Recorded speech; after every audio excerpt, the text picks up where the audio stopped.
King Boomer here with a new intro. And if you don't want to watch it, skip past it. Just like this. Hello, Boomerites. What's going on? It's good to see you. Welcome back.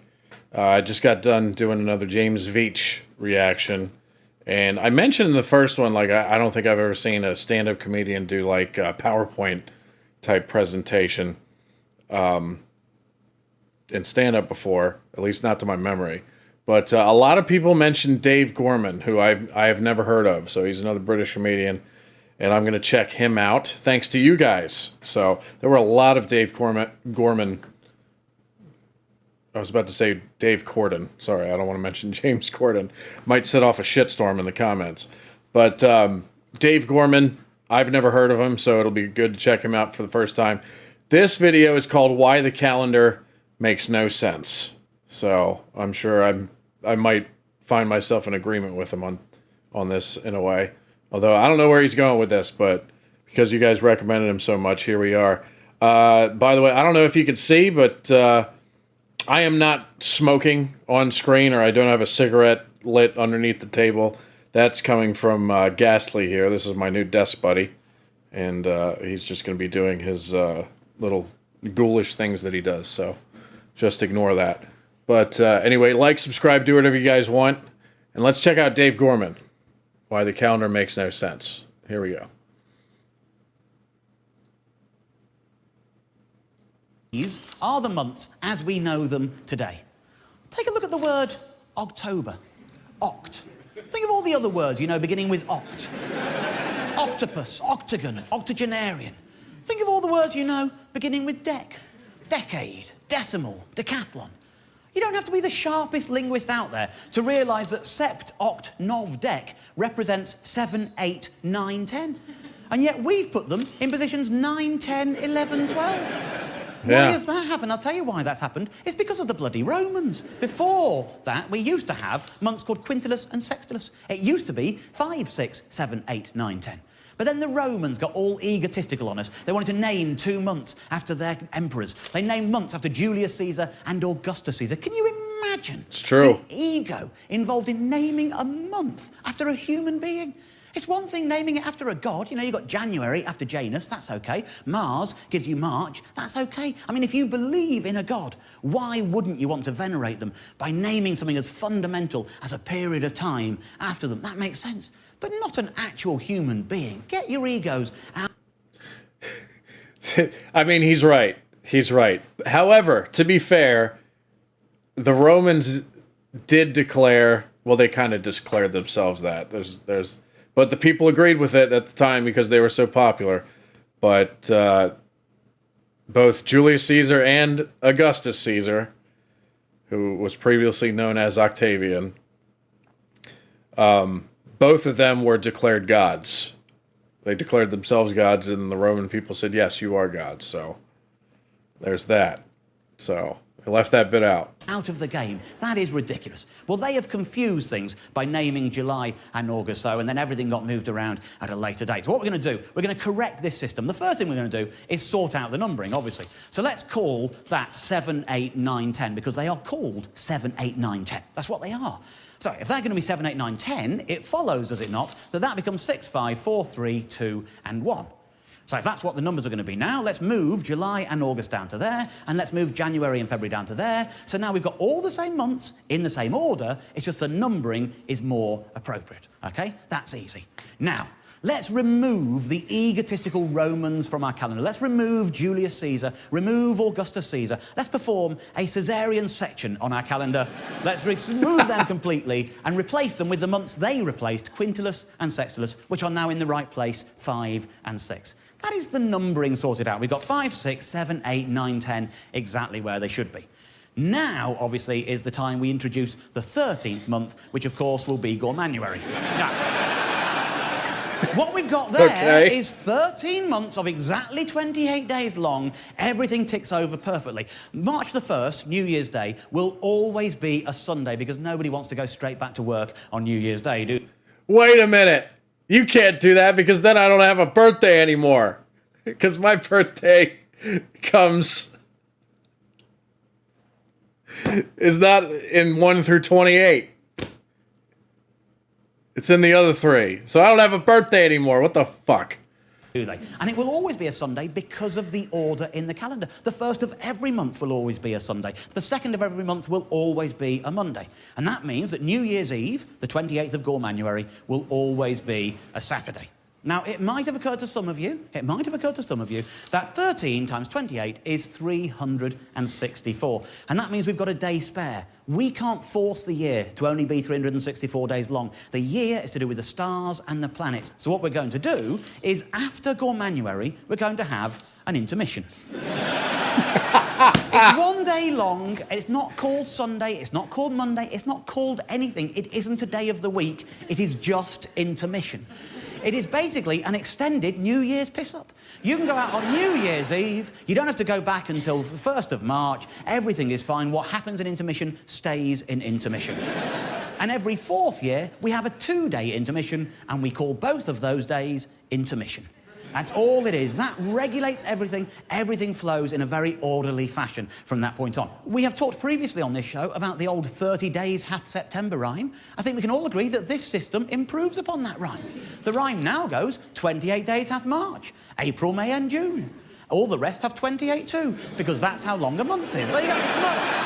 It's much easier. Much easier. I'm confident in this. I'll tell you what I'm going to do. I'm going to put the PowerPoint down for a moment. I'm just going to say, any questions? Any questions about the system? Yes, sir. When are the bank holidays? The bank holidays, we have the same number of bank holidays as we do now. We spread them evenly throughout the year, very easy. The only difference will be the people we won't let have a holiday are the ones who work in banks. It's an improvement on bank holidays right there. Right there. Good lady in the It t-shirt. sucks for the people who work at banks, though. What if you're born on the 30th or the 31st of the month? Do you just move it along to the next month? You're asking about birthdays? Yeah, birthdays. Yeah, OK, I'm glad you asked. Birthdays.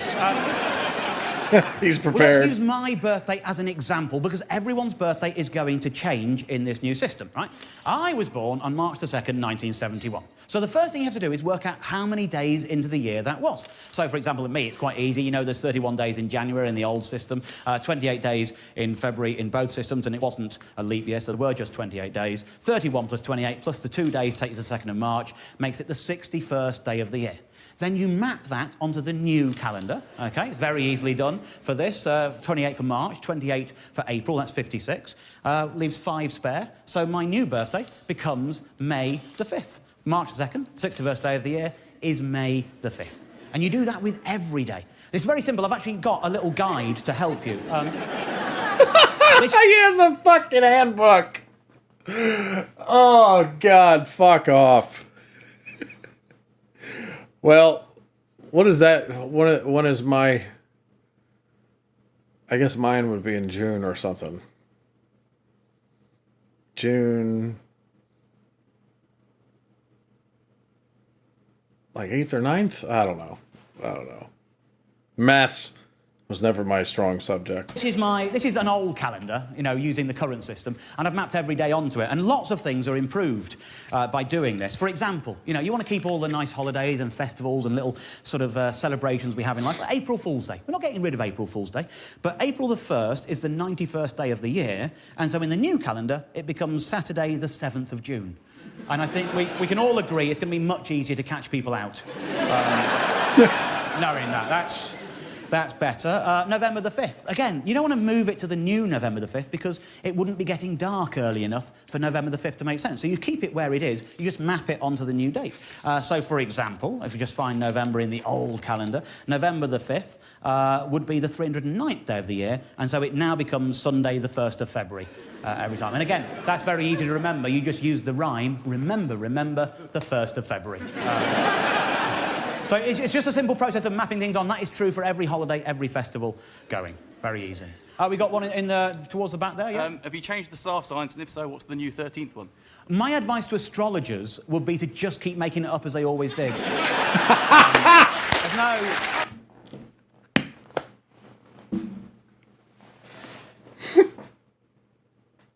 Oh, man. Yeah, I like this guy. He's got all the answers. Doesn't matter. doesn't matter for them. Yes, a blonde lady down here? You do know that means there's going to be 13 Friday the 13th in the year. I do, yes. Every month has Every Friday month the will have a 13th Friday now. the Yeah, 13th. absolutely right. But the thing is, if you have to go through 13 Friday the 13th every year from the day you're born until the day you die, you're going to get over it. It's called exposure therapy. Yes, there's a man down here. What about things that don't happen on a fixed day, like Easter or Chinese New Year? Easter, it isn't. You know, that's the thing. It moves around. It's a movable feast at this moment in time. In the new system, we will nail Easter down. Which,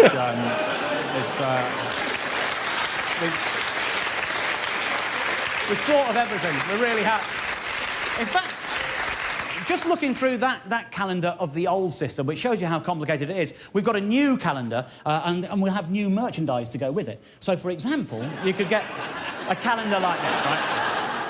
The thing with this kind of calendar, now, every day is always the same day of the year. It's always a Sunday on March the 1st. We know that. The same system. So what we do with these calendars now, you produce them, and they're wiped clean. And then you've got one calendar for the rest of your life. That's less printing, less... What are these fucking pictures? Yo, this guy's a maniac. I love it. trees being killed. You can go anywhere. It doesn't have to be a sexy calendar like this. It doesn't have to be, but if it is, that doesn't matter because, like I say, it is white clean. So that's an improvement all round as well, isn't it? Really looks better than me. Look at that. And by the way, Dave Gorman has his own YouTube channel. That's where I got this from. So go on, hop on over to his channel and give him a subscription for putting out a great video like this. I like that a lot. That was good. I am still bummed that I don't have my actual official birthday date anymore. But yeah, I got to do some calculations to figure out what day it falls on now. So that's going to be some work. But good stuff. I like how he was quick with the responses to the people in the audience. That was excellent. Kind of remind me of Al Murray in a way, because Al Murray is very quick with responses to the crowd. But he's playing a character also, so it's like it's twice as impressive.